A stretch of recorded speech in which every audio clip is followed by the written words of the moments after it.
cho nó chỉ già nè ở trên này chỉ nông nó xí xí luôn nữa nó mới cho số nó nhỏ cho bắt tới này là quay gì đó họ thấy họ có gì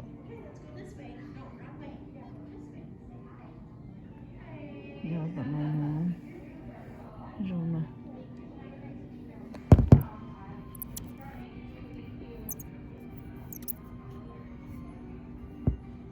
cho người này cho rồi nè ở phần nó cho rồi nè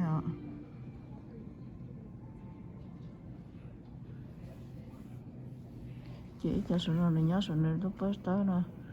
cho rồi đấy thay nó xưa giờ bây giờ